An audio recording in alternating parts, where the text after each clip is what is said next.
Yang paling penting kita sadari bahwa yang membahayakan diri kita itu bukan omongan orang, bukan kritik, sepedas, sepahit apapun omongan orang ke kita, enggak ada apa-apanya.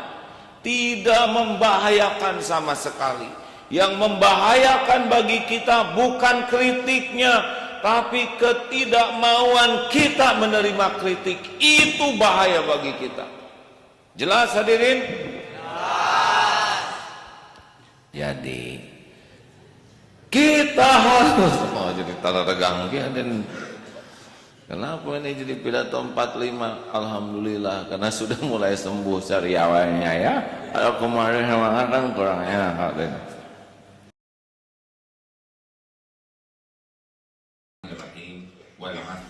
innal insana lafi khusrin illa alladziina aamanu wa 'amilus shalihati wa tawassaw bil haqq wa tawassaw bis sabr.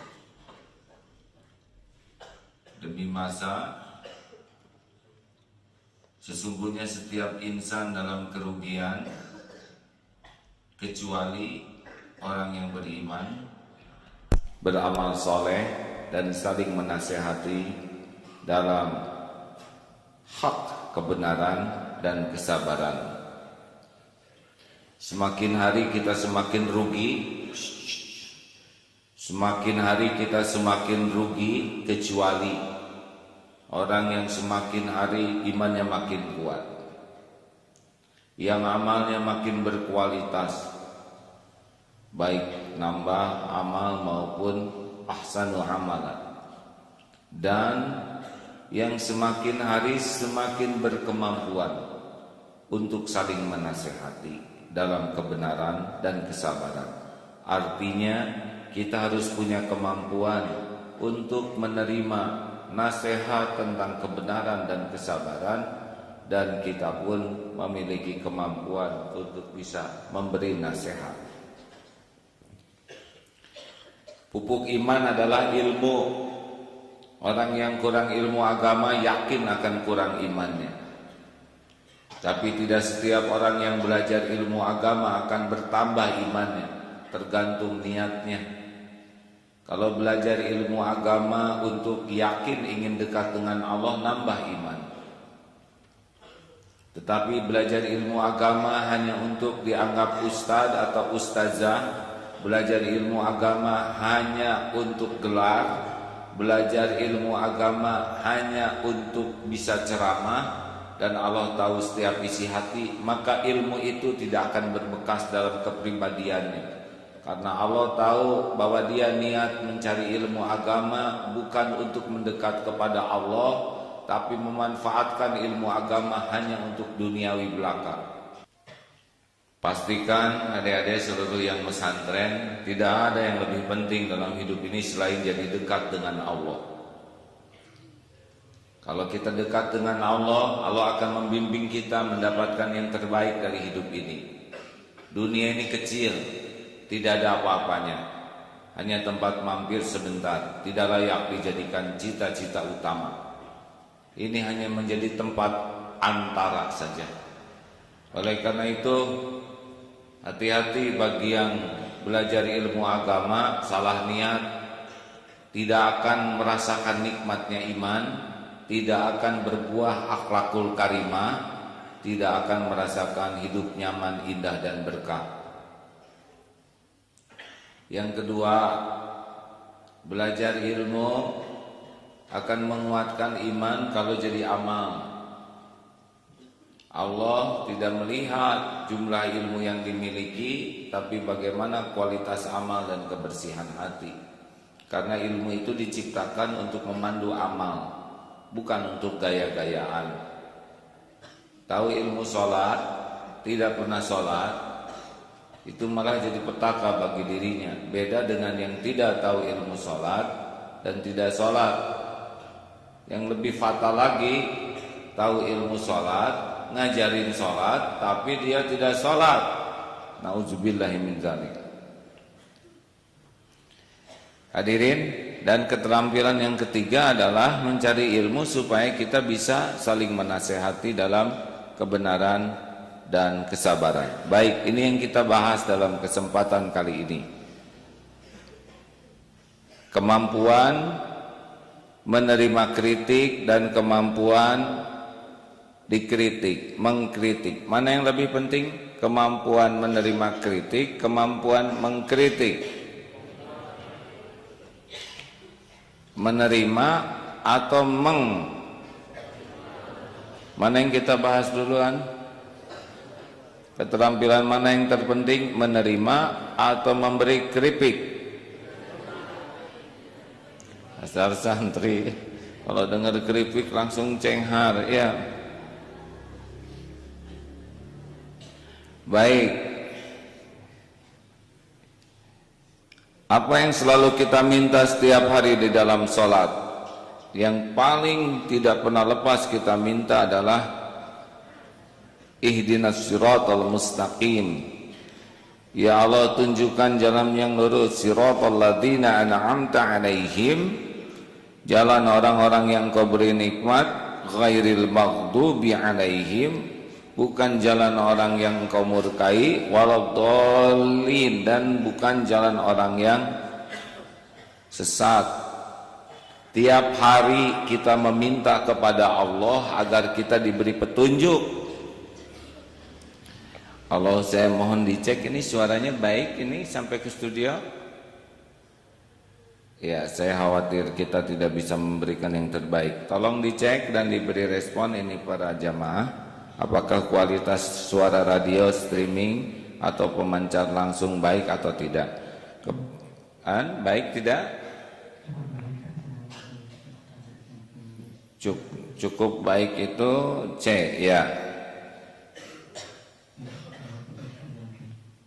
Oh, memang ada yang kurang ya, karena mendengar di radio AA ini asa kurang jernih. Tes. Nah, ini membaik sedikit nih. Tolong selalu dalam keadaan mengontrol ya. Siapapun yang jarang mengontrol pasti akan membesar masalahnya. Teruskan. Keterampilan mana? Menerima kritik atau keterampilan memberi kritik yang terpenting kita miliki? Menerima. Kita minta kepada Allah ihdinas siratal mustaqim. Apakah Allah tahu kita selalu minta diberi petunjuk? Tolong adik-adik para santri dijawab. Yakin? Apakah Allah menyia-nyiakan doa kita? Allah memberi petunjuk kepada kita. Lewat apa? Lewat apa saja. Cara Allah memberi petunjuk kepada kita sangat lebar, sangat luas, sangat beragam. Bisa dengan ceramah ini?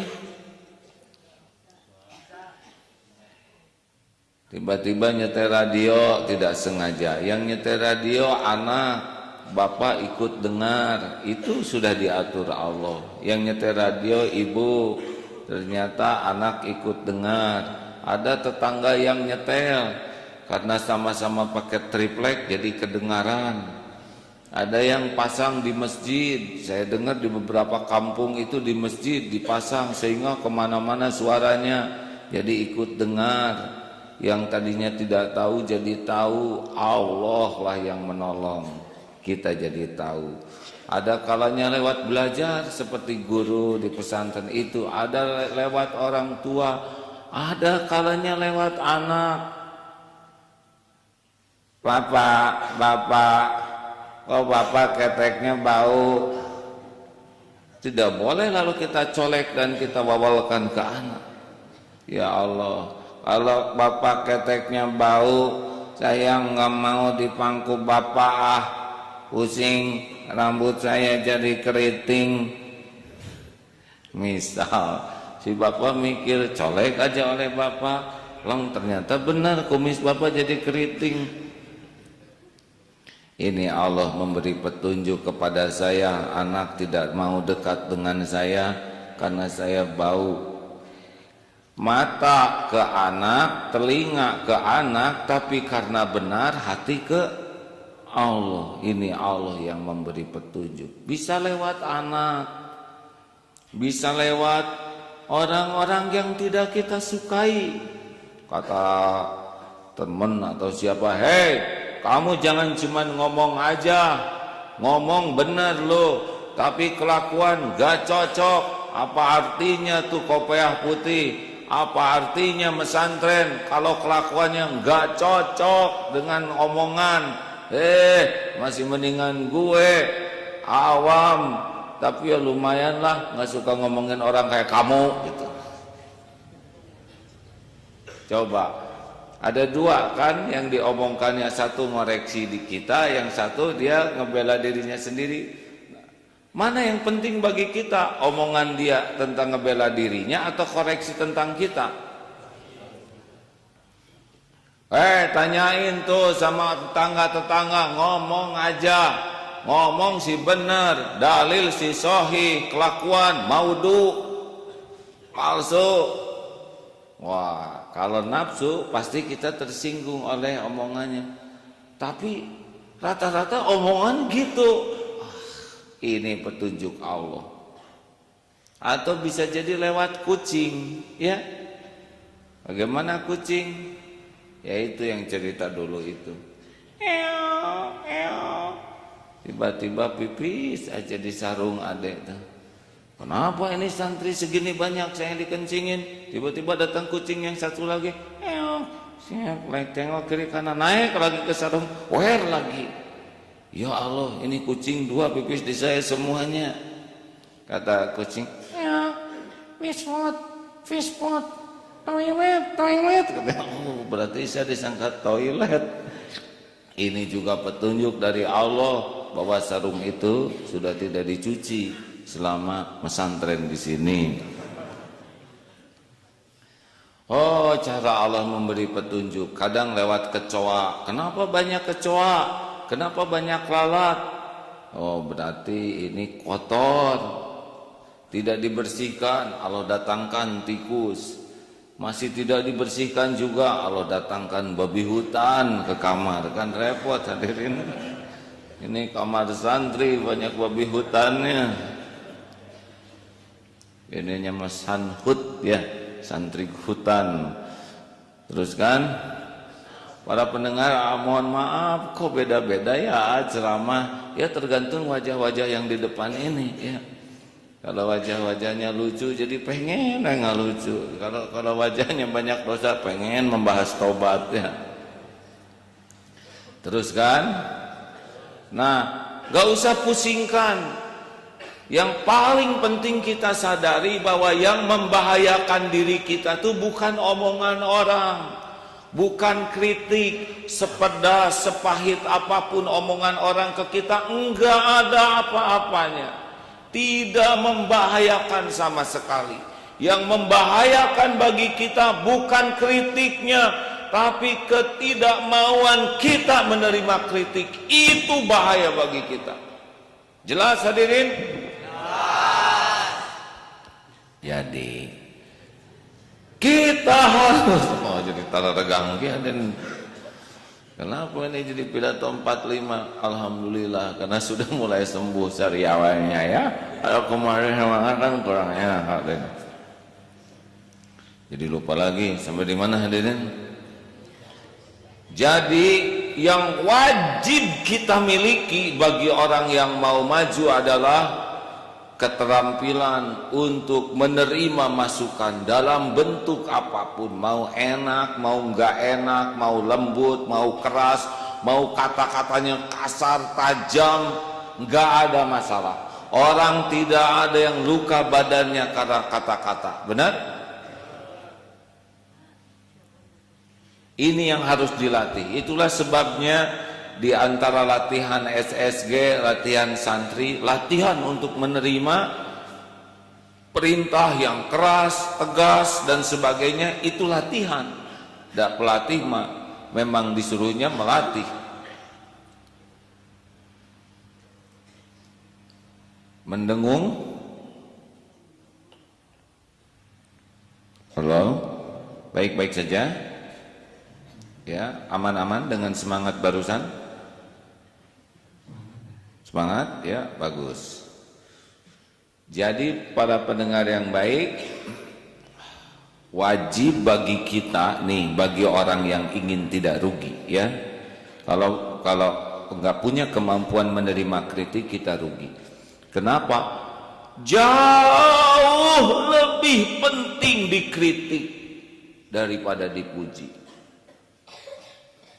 Jauh lebih penting kita disebut-sebut kesalahan dan kekurangan kita daripada dipuji-puji tentang kelebihan. Kenapa ada orang yang tidak bisa menerima kritik? Orang yang tidak bisa menerima kritik itu hanya orang-orang yang sombong.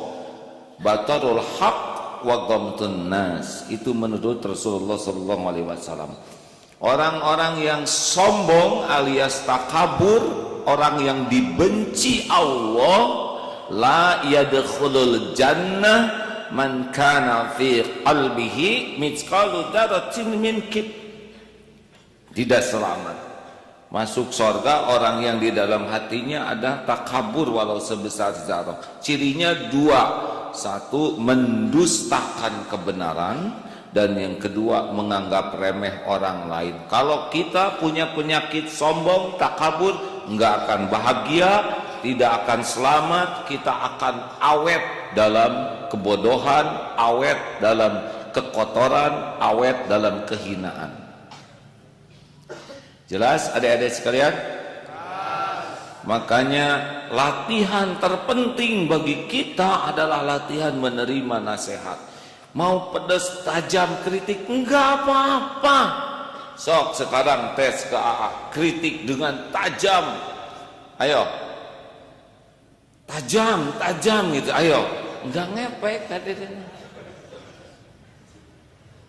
Jadi kita tidak perlu memerlukan kritik yang menyentuh. Karena ada kisah menyentuh, udah pernah dengar nggak? Ini kisah tuh menyentuh aja. Jadi gini, ada anak kecil melihat seekor kucing, lalu anak itu menyentuh kepala kucing. Lalu anak itu pergi, lalu lihat kucing lagi, lalu anak itu menyentuh sekarang badan kucing. Lalu anak itu kemudian sebelum berangkat, ini kisah menyentuh ekor kucing. Begitulah hadirin, ini kisah yang menyentuh ya.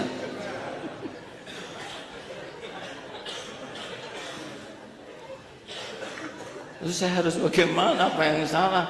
Ini kan kisah menyentuh ya. Menyentuh kepala, menyentuh badan, menyentuh ekor.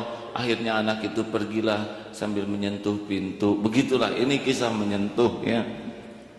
Enggak nyambung ah. Terus kan? Sampai di mana tadi itu yang aslinya? Jadi kita nggak usah maksa. Jadi latihan kita harus kita miliki, latihan ngomong jelek, ngomong nggak enak ke kita, itu penting. Lalu kenapa kita nggak bisa? Karena ujub. Sudah merasa diri mulia, merasa suci, merasa soleh, merasa benar, udah ujub. Pasangan penyakit ujub adalah takabur, sombong. Jadi kalau orang sombong, kalau ada yang mengkritik, langsung wajahnya beda, terus sibuk ngebela diri. Ini standar ya, karena tidak merasa bersalah dan sibuk nyerang. Udah standar sekali. Tolong dong, kamu ini kan udah lama pesantren di sini, kasih contoh dong ke kami. Jangan ngurusin saya, kamu. Walaupun saya lama di sini, kan yang paling penting kedudukan di sisi Allah Subhanahu wa taala. Saya nggak pernah pamer amal soleh, Allah tahu isi hati saya. Ini apa? Pikir, kamu juga belum benar, jangan nasihatin saya, nasihatin diri sendiri. Ini udah khas sekali polanya. Satu, wajahnya nggak suka, kemudian dia lebih sibuk ngebela diri di dalam, kemudian memberikan alasan dan nyerang. Ini ciri khas sekali orang yang bakal sulit berubah kalau tidak dengan habis-habisan menyadari kesombongannya. Malaslah kita juga ngasih masukan kepada yang seru bela diri, benar? Seorang suami dikoreksi oleh istrinya, "Pak, kalau bisa papa tuh jangan suka marah-marah aja dong." Bu, ini bukan kemarahan. Papa itu pribadinya mirip Umar bin Khattab, selalu dalam ketegasan, kepribadian yang wibawa mukti. Lebay hadirin. Kenapa orang susah dikasih masukan? Tahu apa penyebabnya lainnya? Orang yang akan sulit diberikan masukan, diberikan nasihat, diberikan koreksi adalah orang yang terbuai oleh pujian, penghormatan, penghargaan orang lain. Makanya orang-orang yang punya kedudukan, orang-orang yang biasa dipuji, dihormati karena yang mujinya nggak tahu apa-apa dan kemakan oleh pujian, itu cenderung dia tertipu oleh perasaannya sendiri. Bahaya besar dipuji itu hadirin. Makanya hati-hati. Yang punya anak terkenal, banyak yang muji, banyak yang menghargai, itu bahaya. Bahaya. Benar-benar bahaya. Enak memang menurut nafsu, tapi ngerusak hatinya tuh luar biasa. Betul yang disabdakan Rasulullah, kalau ada yang muji itu siram pakai pasir. Ini kiasannya, tidak mungkin kemana-mana kita bawa karung, kemudian misalkan, aduh kamu keren, aduh kamu keren, Ini adalah kiasan betapa pujian itu bisa menyembelih kita. Adik-adik saya mohon maaf, pernah diuji oleh Allah dengan dipuji-puji oleh orang-orang yang enggak tahu siapa diri kita yang sebenarnya. Aduh, kemakan. Bukan hanya saya yang kemakan, keluarga, anak-anak, teman-teman dekat, santri. Jadi seakan-akan kita tuh langsung mulia. Udah gitu Allah memberikan karunia yang tidak ada bandingannya. Dihina rame-rame, dicaci, dimaki di media, di TV, di internet, di tabloid, di koran-koran. Dan ternyata itu jauh lebih membuka hati dibanding dipuji-puji. Beneran ini, Allah Maha mendengar perkataan ini. Saya enggak tahu tuh nasib saya seperti apa kalau tidak dapat episode dicaci maki, dihina, dijauhi, dipermalukan, difitnah. Tahun 2006 akhir itulah sebetulnya titik balik terpenting. Sesudah bertahun-tahun, wah, dipuja-puji dan sebagainya lah. Betul-betul itu membinasakan iman. Saya bisa lihat efek pada diri sendiri, rusak iman itu. Anak-anak juga susah, keluarga juga jadi susah. Santri di sini juga jadi susah iman.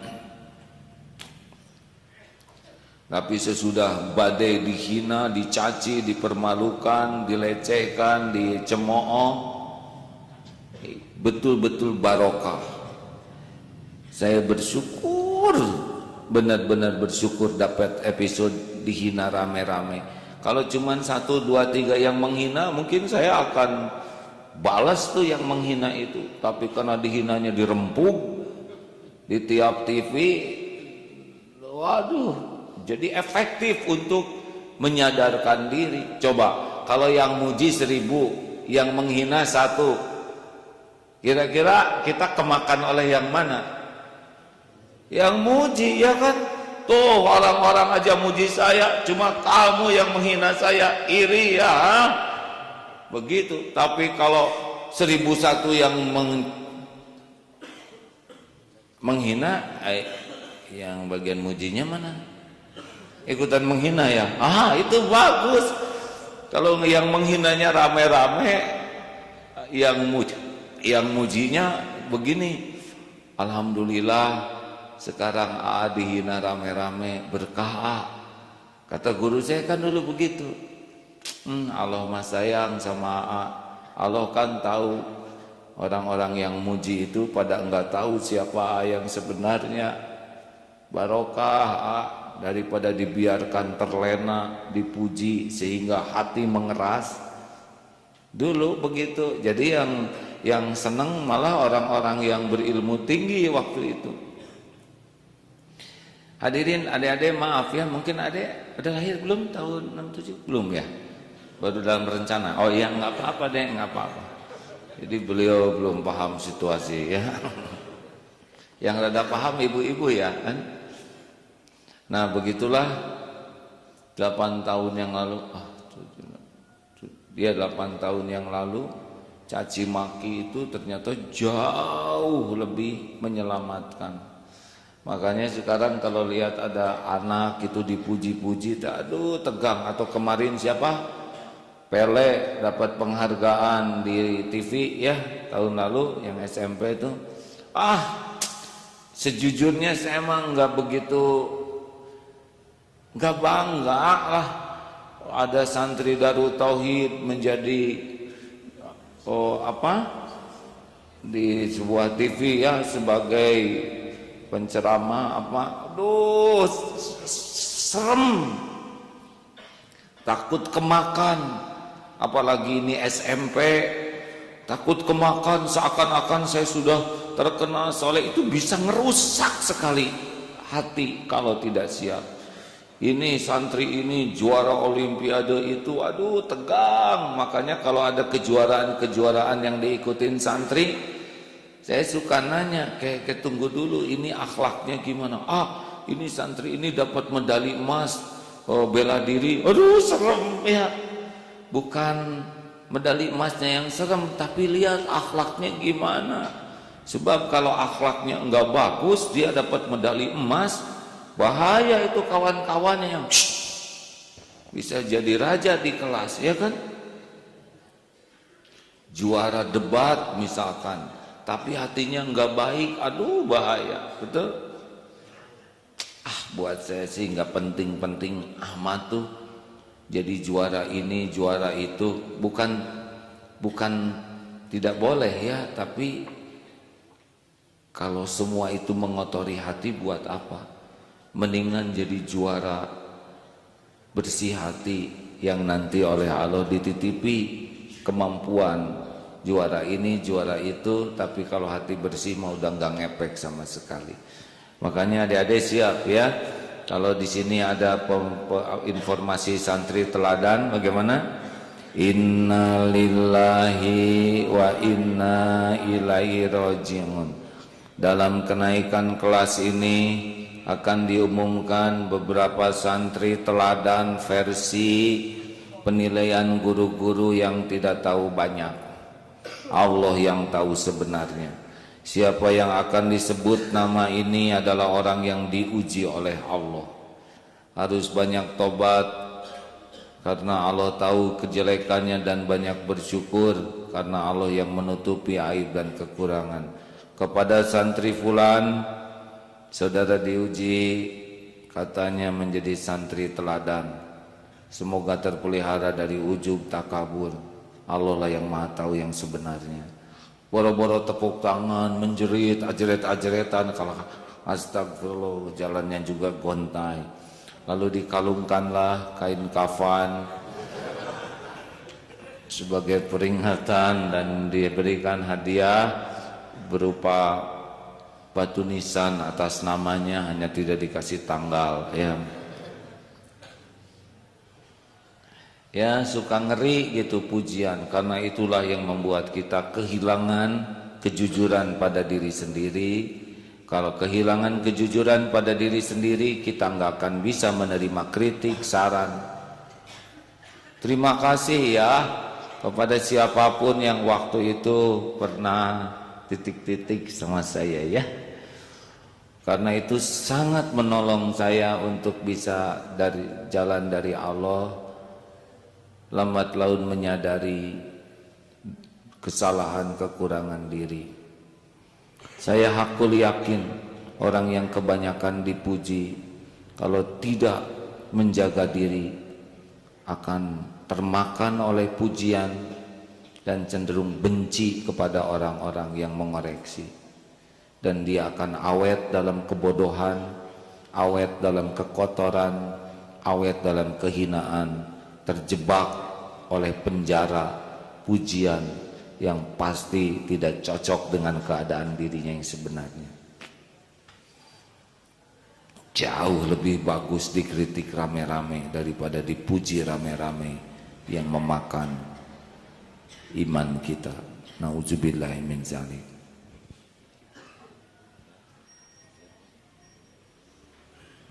Begitulah, ya, sambungkan tangannya, angkat,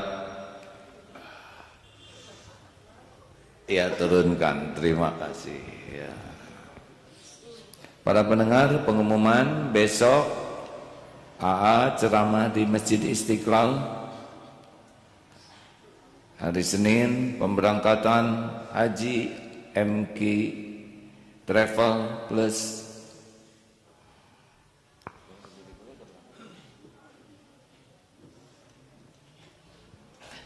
Saya berangkat tanggal 23 haji. Insyaallah nanti kita bisa siaran dari sana, ya. Bisa menikmati bagaimana suasana Arafah, suasana di Mina lewat streaming siaran radio. Siapa yang ingin berniat haji, Cung? Alhamdulillah. Ya Allah kabulkan ya Allah. Ya. Allah tahu nggak yang ngacung barusan? Tahu. Jangan ngomong masalah ongkos ya haji itu, karena niat itu tidak perlu bayar. Nanti bayar tuh kalau sudah waktunya daftar. Tapi dari mana ya saya ini? Tenang, kalau Allah sudah ngundang, Allah nanti ciptakan jalannya. Tidak harus selalu pakai uang sendiri. Allah juga udah tahu adik-adik ini kelihatannya pas-pasan ya, pas perlu kurang aja. Tapi kalau Allah mau nanti dari mana saja. Niat. Terima kasih. Para pendengar, sampai jumpa besok di Istiqlal ya. Silakan ajak yang lain-lain. Dan terima kasih juga ini yang datang ke Eko Pesantren. Alhamdulillah. Informasi di Batam, Bapak yang mewakafkan tanah itu sudah serius. Kita ada 16 hektar tanah di Batam yang diwakafkan ke pinggir pantai. Jadi 200 meter pantai di sana ya. Kalau ada ngebayangin pantai apa? Hiu, atau jadi nggak bahagia ya. Lalu di pantai itu juga menjorok ke dalam ada 800 meter, hampir 1 kilometer, dan ada mata airnya juga. Ini sebuah impian dulu punya pesantren di pinggir pantai. Nanti santri dari sini bisa ke sana, kan bisa pakai pesawat. Pesawat tuh sekitar 600.000 ke Batam tuh kalau dapat yang murahnya ya. Ada yang lebih murah 50.000, yaitu pakai perahu ya, rada lama hadirin. Terima kasih. Ada pertanyaan lewat radio, silakan. Waalaikumsalam warahmatullahi wabarakatuh. Silakan.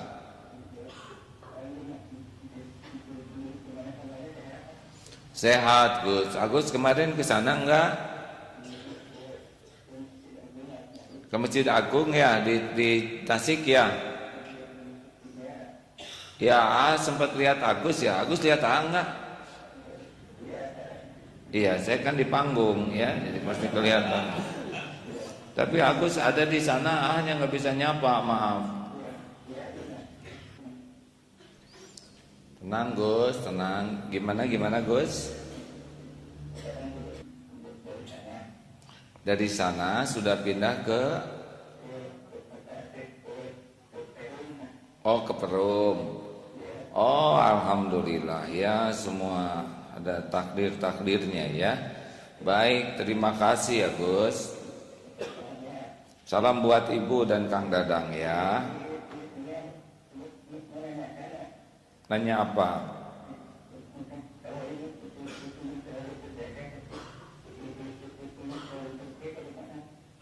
Ingin selalu bersih, bagaimana? Dibersihkan ya. Gus,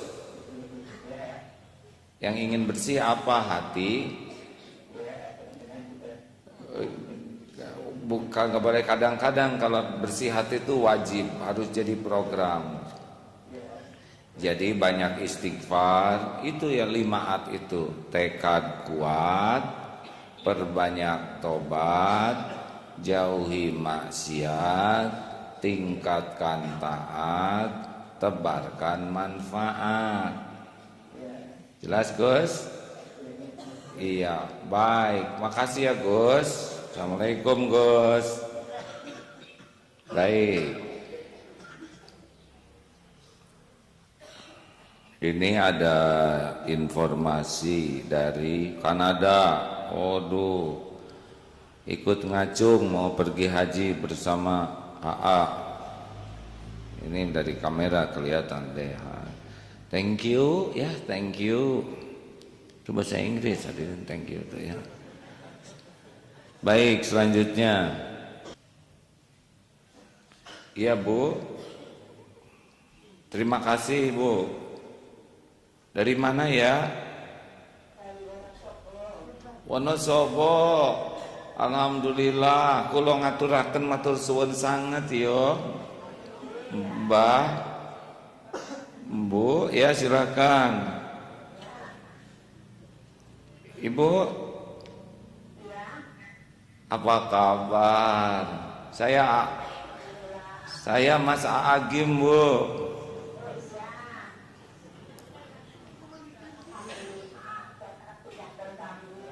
Iya, ada yang bisa saya bantu Bu?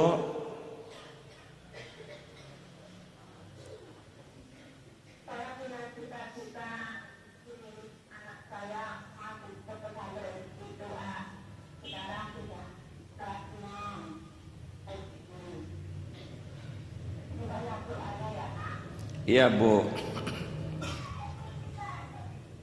Oh, sopo itu yo? Ada bahasa Jawa. Terima kasih Bu. Mudah-mudahan Allah mengabulkan ya.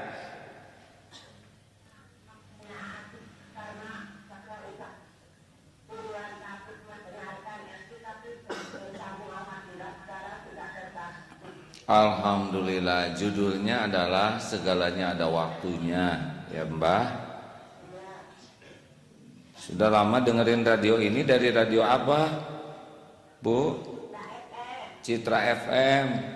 Waduh, terima kasih ya, sudah puluhan tahun Ibu mendengarkan acara ini. Oh, dari Ibu masih agak muda ya. Alhamdulillah. Kita sudah sama-sama sepuh ya Bu. Iya Bu. Terima kasih. Salam untuk keluarga ya Bu. Ya. Amin ya Allah. Semoga semua.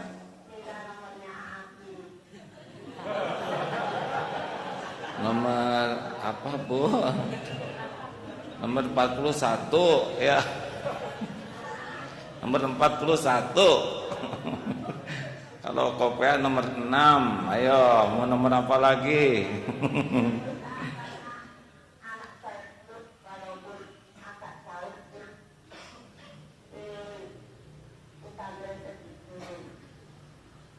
Iya Bu, nanti teman-teman di radio ngasih tahu insya Allah ya nomor saya ya Bu. Iya Bu. Amin, amin, amin. Terima kasih. Amin. Terima kasih ya Bu. Waalaikumsalam warahmatullahi wabarakatuh. Terima kasih, senang banyak saudara di seluruh dunia, ya kan? Apalagi dalam hidup ini kan, tinggal hidup, cari ilmu, berusaha diamalkan dan disampaikan sebisanya sesudah diamalkan. Gitu. Pokoknya manfaat. Terima kasih warga Batam, siap-siap kita bangun pesantren di sana ya. Insya Allah. Ini di Batam juga ada radio yang merilai. Mudah-mudahan saudara-saudara kita Melayu, Muslim, Singapura, Malaysia, Johor nanti bisa ada pangkalan di sana. Juga akan lebih banyak waktu di Batam. Mungkin seminggu di Batam, seminggu di Jawa begitu, supaya bisa terbangun lebih cepat juga di sana. Silakan, ada pertanyaan lain?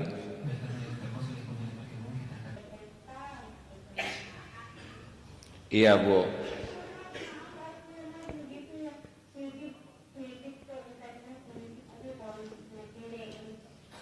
Baik. Baik, Bu, tapi ini penting bagi saya. Saya memang nanti anak yang laki-laki ini pindah ke sana semua, Bu. Juga tinggal di sana, jadi nanti pindah di sana 2 hari, pindah lagi, pindah begitu, Bu. Tapi seminggu sekali tetap ke Eko Pesantren, ya. Hanya pagi merilai, pakai TV, pakai radio, harusnya begitu. Tapi memang yang paling ini juga kepikiran nih. Kalau pagi gini tuh yang di sana belum ikut. Insya Allah perbaiki ya, Bu, supaya lebih banyak waktu ke sana ya.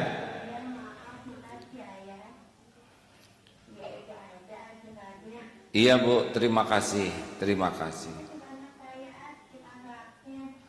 Iya, baik, Bu, saya bersyukur dapat masukan ini. Waalaikumsalam warahmatullahi wabarakatuh.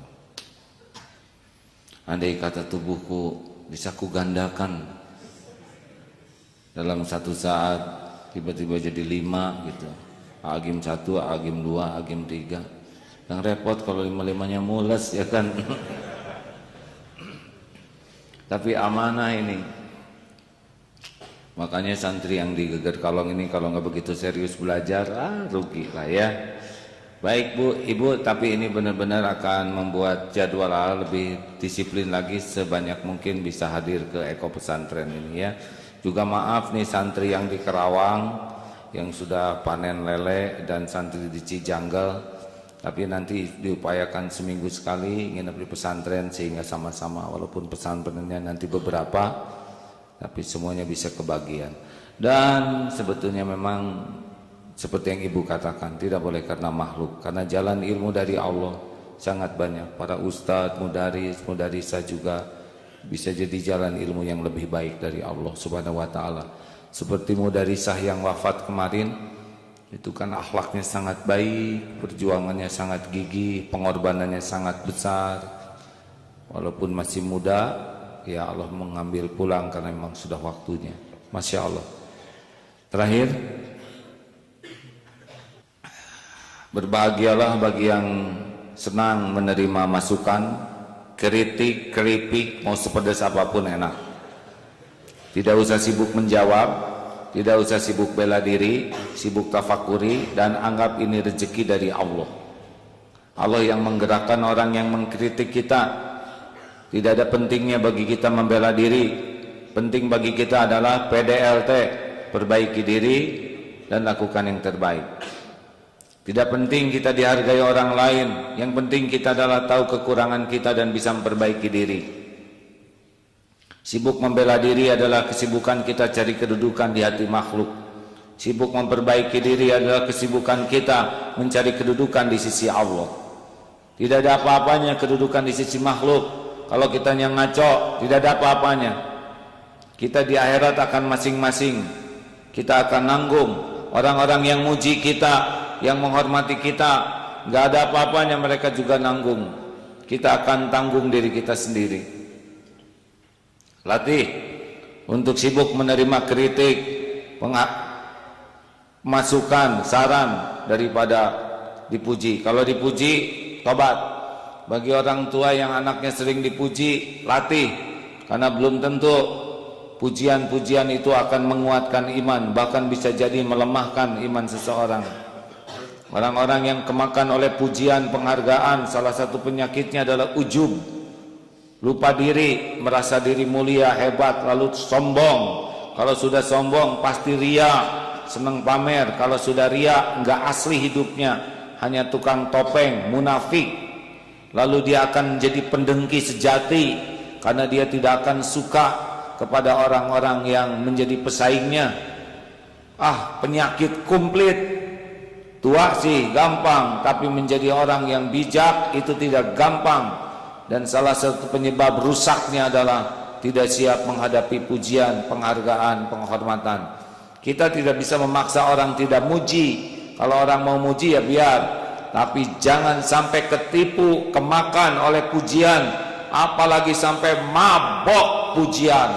Orang mabok pujian hidupnya tidak normal, dan orang yang mabok pujian pasti akan nyari terus orang-orang yang muji dan akan menjauhi orang-orang yang tidak muji. Nauzubillahi min dzalik. Orang yang gemar dipuji cenderung hidupnya menjadi munafik. Munafik adalah orang yang dibenci oleh Allah dan juga dibenci oleh manusia. Ini akibat tidak siap menghadapi ujian, pujian, penghormatan, penghargaan. Mudah-mudahan kita selalu waspada terhadap ujian yang disukai nafsu, tapi membahayakan, sangat membahayakan iman. Allah lah pelindung kita. Subhanakallahumma wa bihamdika asyhadu alla ilaha illa anta astaghfiruka wa atubu ilaik. Assalamualaikum warahmatullahi wabarakatuh.